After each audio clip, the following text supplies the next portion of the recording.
Welcome to our community. Susie Thomas with you this morning. Very happy to welcome from the House of Hope, Stephanie Liberatore and Gina Fox. Good morning to both of you. Hi, Susie. It's so great to be with you. And once again, we are doing this over the phone because of, everybody's getting creative on how to continue in their jobs. And you are no different. Stephanie, you have House of Hope, which depends on people gathering together and the fellowship of meeting in this beautiful environment and coming together with support groups and Bible studies, and then COVID hit. So what do you do? What did you do? Well, we kept going. We paused for just a moment to kind of regroup. I'm like, oh my gosh, what does this mean? Let's kind of get together, brainstorm, and pray through this and figure out the policies and procedures what we needed to do to keep everybody safe at the house. Looking into different platforms of how we can video chat, and we began to Zoom our groups, and I think it worked out beautifully. Now, for people who might not be familiar with House of Hope, tell us a little background. What do you do in the normal world when we're not dealing with a pandemic? Right. Well, House of Hope, we deal with grief issues and helping women work through grief issues. There's just a myriad of different things that we help with, specifically grief issues related to a past abortion. It could be one's sexual past or sexual abuse as a child. It could be even divorce or the loss of a loved one or a miscarriage. There's just so many different things that we need help to come through. And normally you have these divided into groups so that people confronting and dealing with similar issues are united in a group, yes? Exactly. And we do it in a very small, confidential, safe environment with women who are like-minded and like-hearted and going through some of the same issues, but it's just a safe, confidential environment. And we meet for a group. Some groups last 8 weeks, some last 12 weeks. And so it's a journey that has a beginning and an end. We also offer retreats, but not during this time and not in this place, but it's something that we do through House of Hope.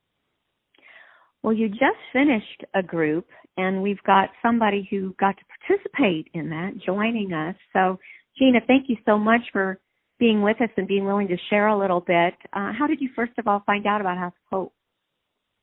Well, I went to a gathering that Stephanie had done at First Friends Church late last year, around September, October.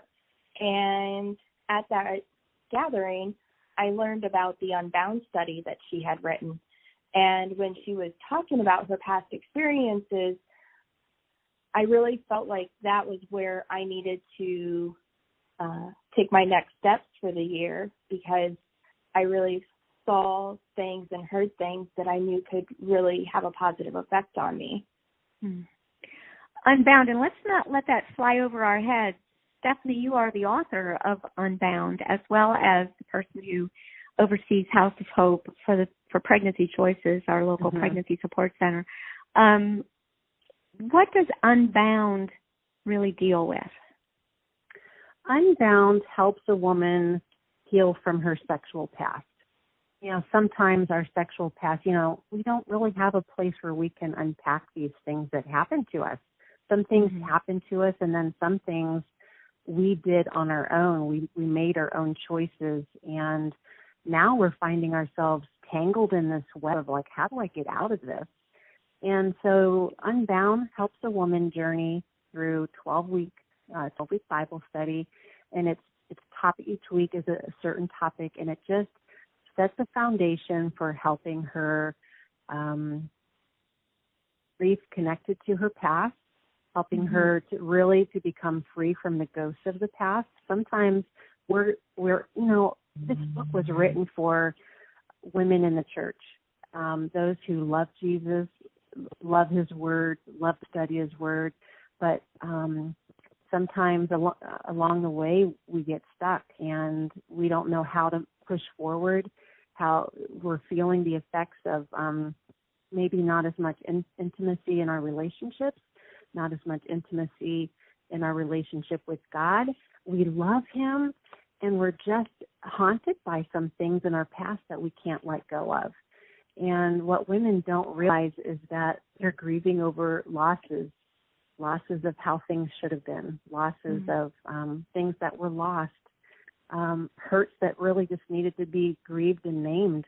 And but the whole point of Unbound is really coming through and breaking the soul ties so that we can truly be free from our past and move forward with strength and dignity in our relationships, not just marriage, but friendships, our relationship with God.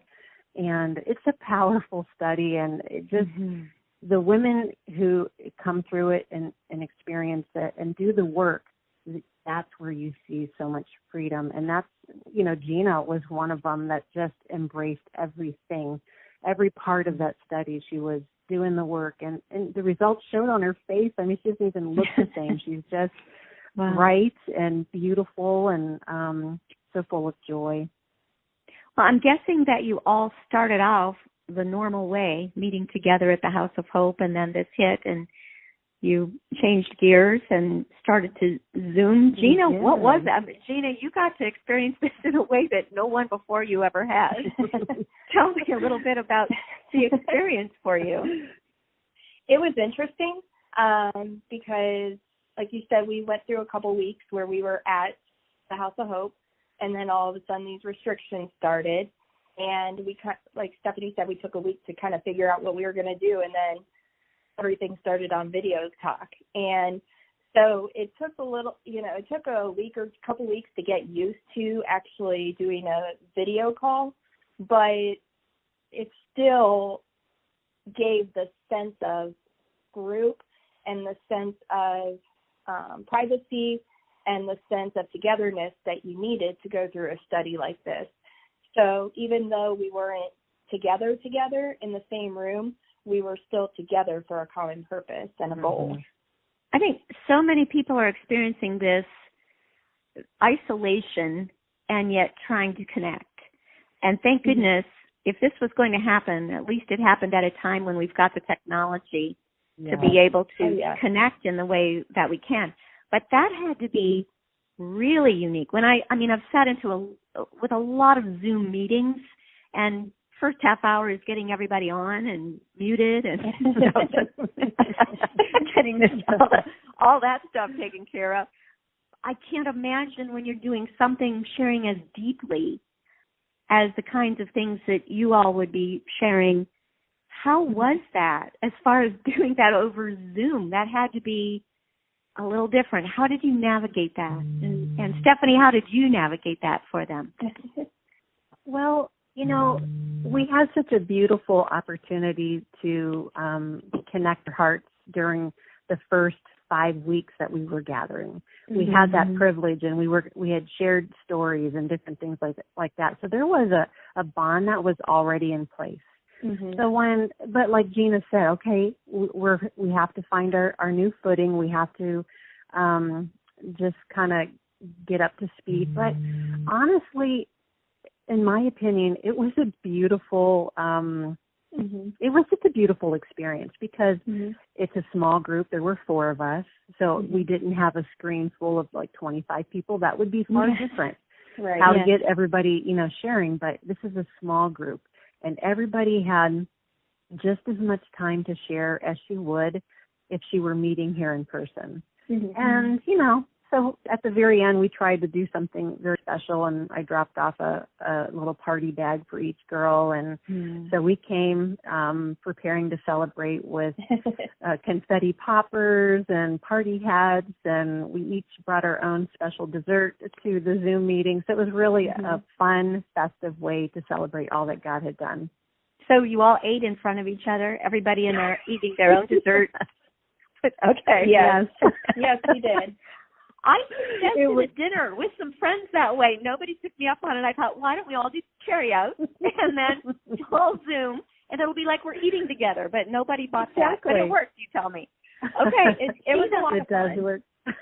From your perspective, Gina, what was this like? Walk us through it. Tell us about the whole process for you. Well, coming into this process, I had about 25 years of baggage and shame that I had tried to work through with counseling. I had tried to work through with other things, and they just were not coming off. Like, I was never feeling free from it. And so when I came into this study, I came in feeling ready. I came in willing and able to finally find a way to get rid of all this. And so when I started the study, it was, like I said, it was different to start to talk about certain things with a group of people rather than just like on a one-on-one basis, either with a counselor or with a friend. Let me stop you right there, because I'm trying to think as you're saying counseling didn't do it for you, but this did. And I'm thinking to myself, wow, what was different? That's a very big difference. You're not just sitting there one-on-one at first. You're meeting people that are total strangers. How was that? It was actually very beneficial, because not only did you have your baggage that you were bringing in, you were also learning about other people, and you felt less alone. So I think that was the greatest part of it is all of us were coming together. We all had our stuff from behind us, and we were coming, and we all had the one goal of being set free. That was the whole goal we had through the whole thing. I'm not the only one. Yeah, just that feeling of I'm not the only one. Wow. Well, can you tell us, and I don't want to ask you to share anything you're uncomfortable sharing, but were there some parts that particularly just really hit home with you? What would those be? There was a lot of parts. There were some events that occurred in my past that I had never really confronted. Some things that were done to me and things that I had done, but I never really dove in deep and broke those soul ties and dealt with the anger and the sadness and the shame and the guilt and all that had come along with those things. And like I said, it's been following me for 25 years. And it was a time to get rid of that stuff, and that's what happened. Is there a moment, a tipping point? Stephanie, what is it that you do that suddenly people are able to just drop their baggage and move forward and leave that door a new person? Well, if we knew that there was a special date and time and, or something, we would all do it. But, it's just a process. Yes. It's a process, and that happens at different points with everybody, But, in order to move forward, we really have to work through some issues that all of us have to deal with. There's healing model that includes grieving and forgiving and, telling your story. So there's like critical things, critical parts to your story and everybody's story that once you start unpacking these, you are in a position to really move forward. So once these women are doing it over the course of these weeks, but you have to do the work, and we can't just show up at a Zoom meeting or in the Bible study and having not done the work, looking up scriptures or having that time where, you're spending with the Lord to answer the questions honestly, being honest with yourself, doing the hard stuff, looking back at the hard stuff, asking forgiveness for your part. All of that takes honesty, humility, vulnerability. And when women are willing to do that and risk how they look to the other people in the group, that's when healing comes. And it's such a beautiful thing. Yes, I'm going to guess that you've been blessed with a really unique time in history for this to take place. Because everyone's schedule slowed down. And there was time. We had suddenly this gift of time where we barely knew what to do with it. And this gave you such, I'm thinking, Gina, you had some time to do these introspective kinds of homework assignments to be able to really walk through it. I'm guessing this almost was an advantage. What would you say? I would say that it was. I work a full-time job. And you were essential. Yes. Mm-hmm. You were one of the essential ones. Yes. I'm a nurse. My gosh, bless you. Thanks. But in the evenings, I wasn't going around doing 50 million things, going all these places. I was at home. And so I was doing the work and spending the time and spending extra time. And I really do think that this was the perfect time for me to go through this. And I know for others it can be too. Like I said, that extra time really does help. Yeah. We're speaking with Stephanie Liberatore and Gina Fox, talking about, the House of Hope and how they're handling group studies and Bible studies and support groups during this, during the age of COVID. And they're handling it really, really well. We're going to be back with them after these words. You're listening to Our Community. Welcome back to Our Community. Susie Thomas visiting with Stephanie Liberatore and Gina Fox, talking about House of Hope. And for people that would be interested in finding out more about Unbound, Stephanie, what should they do? Well, they can call or text me at the House of Hope. The number is 330-834-8224. That's 834-8224. Or they can email me at hope@pregnancychoicesforme.com. There's 3 different ways that they can reach us. Perfect. Whichever one you're most comfortable with. Now, you're going to be starting another group, but this is not going to be online. You're going to venture into doing face-to-face. What's happening? Yes, we are, and we are still going to offer the virtual chat groups as well. So just kind of depending on what people are comfortable with. Some are not yet comfortable to come out, and that's fine. We're still going to use the Zoom platform to do groups. But we will be offering a refuge group beginning June 1st. It's a Monday nights at 6 o'clock here. It's an 8-week study, and Refuge is helping women work through all different sorts of grief. And it's a beautiful gateway study that just, So if you're dealing with a loss of something, and a lot of people have had a loss during this right now. I can't think of a better group to be starting. We've had massive job loss. People have lost loved ones. People have not been allowed to grieve as they should because so many memorial services have been put on hold. You couldn't even hold a funeral the way we normally do. So I would think Refuge would be a brilliant group to get started with. Yes, it is. So this one will be on Zoom as well as face-to-face, or? Well, right now this will be held face-to-face, and we are limiting the number of clients so that we can all be spaced out safely within our room. And then if we have just an overwhelming response to this, then we will add another group in-house, or we can offer the Zoom opportunity as well. That's what's so nice, is you can be so flexible with it. Okay, so I'm sure there's some rules. Let's go through over the standards and practices that we have to apply when in our new era. So if a person would like to be participating, masks, no masks, how are we doing it? They can have masks. If we will have masks. They can bring their mask, wear their mask. Yes, we will do that. We are keeping our place clean, keeping the social distance, the 6 feet. We're able to do that in our main room. You describe the room, because I think people will be surprised. Now, this is an undisclosed location. It keeps everything very confidential.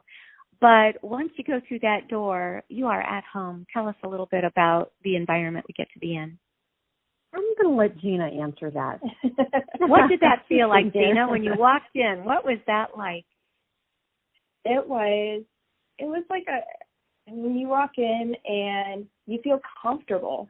You feel, you've got a coffee Keurig on the side. You've got, a beautiful setup, beautiful words of encouragement as you walk in.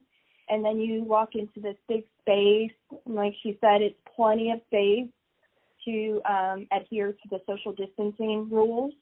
Mm-hmm. And there's, comfortable couches and chairs, so it's not like you're sitting on a steel chair or any of that kind of stuff, like really uncomfortable. You're sitting in a comfortable setting, and I felt like I could breathe, like I just breathed a sigh of relief. You just feel at home because it feels like you're literally sitting at your own home talking about this. And yes, we did do that with the Zoom, but when you're at the House of Hope, you literally feel like you're at your home and you can just speak and be comfortable. Nice. And that begins again when, Stephanie? June 1st, Monday evenings at 6. And that sounds like a long way away because a blink ago it was February, but we lost 2 months, everybody. And so that's 3 weeks. Yes, it's in 3 weeks. So a good time now to get that on your calendar. Call or text this number, 330-834-8224, or hope at pregnancychoicesforme.com. So you've also got something coming up in the fall for people who might be interested in becoming a facilitator for these kinds of groups. Stephanie, what's that about? Yes. It's called Hope for Deeper Healing, and it is a 2.5-day training that we host. This is our 6th year, and we host it for women who feel called to serve in this capacity, to serve as a facilitator of biblical healing studies, walking women through Unbound and Portraits and Refuge, all the studies that we offer here. And it's a wonderful training that helps equip them. Since it will be at the end of October, that does give people a chance to experience these groups, because I'm going to guess, but I'll let you say it. Do you recommend that someone go through the groups before they facilitate a group? Oh, definitely. You need to be on your way to healing your own wounds before we can ever bandage somebody else's or help somebody else heal. So, yes, people who come through the training should be well on their way healing their own path. And should they have, what are the criteria? Should they have gone through your specific groups specifically? Or, okay, that does make sense. Yeah. So there's time. Yes, there is. And we have women locally come through, women who are connected to our local churches. We have women from other pregnancy centers in our region, not just Ohio, but Michigan and West Virginia and other states who come to this training to be equipped to help women heal from their past. Tell us a little bit about what happens, and this is October 28th through 30th, so it's 2.5 days. So you want to set aside a couple of days, and what can people look forward to? What takes place? Well, it's a full-day training. We help women really understand group dynamics now because they're tricky. Every person is unique, and so every group is unique. You don't have cookie-cutter groups, but we teach women just like the different personalities that they can encounter in groups, how to work through that dynamic. We talk a lot about leadership and what kind of leader and, what we need to know as leaders, how we need to be grounded and so forth to lead women through biblical healing studies. And then we practically go through the different studies and, so I don't want to give too much away, but it is, we are definitely going to equip them to work through these 2 or 3 studies, actually. If someone is feeling a little tug on their heart and they're thinking, this might be something that I should do, are there some questions that a person should ask themselves first, or a way to pray about it? What would you recommend? I would say if somebody's feeling that tug, I think a prayer is, Lord, what have you done in me that I can give away to somebody else? Because honestly, we can't give to somebody what we haven't gained ourselves. So it could be that, I want to say, Susie, that none of us are complete works, meaning we are healed and we're healing. Yes. So while somebody comes through one of our groups, she's had a huge amount of healing. She wants to become a facilitator. There is still work to be done. There's still work in my own heart to be done, even though I've been doing this for a number of years. We're always growing. And so I don't want somebody to think that, well, I have to have Bible school experience or I have to this or that. That's not a requirement. You have to know Jesus, have a personal relationship with Jesus. I think that's first and foremost. And be open to the work of the Holy Spirit in your life, bringing you through your own healing and then being able to give it away. I'm looking for somebody who's teachable, somebody who's grounded. Those women make the best facilitators. Yes. Gina, as somebody who's just been through Unbound, what would you say to somebody who's thinking about, this sounds kind of good. Maybe this grief one is for me. What would you say to someone maybe on the fence right now about groups that might persuade them to check them out? First and foremost, pray about it because it is a lot of work. It's the best work, but it is a lot of work. So you got to make sure that it is actually, what God is telling you to do right now, or you feel like it's what you really need to do. But I would definitely encourage it because I see what it's done in me. I see what it's done for other people. And I see the healing that can come from just being able to be in a place where you can talk your stuff out and learn from each other and feel like you're a part of something and you're a part of finally breaking things off and moving, not necessarily getting over everything completely, but moving past the point that you haven't been able to break. Wonderful. Well, we certainly will just encourage everyone to do that. You can go to pcpartnersforlife.com and check out information about all of these restoration-type Bible studies. And Gina, thank you so much for sharing today. Thank you especially for your service in the medical field during this time. We really pray for your protection and your safety. Thank you so much. Thank you. And you're welcome. Both of you, Stephanie Libertard, Gina Fox, and all about the House of Hope. Thank you so much for being on our community today. Thank you, Susie. It was a pleasure. Thank you for having me.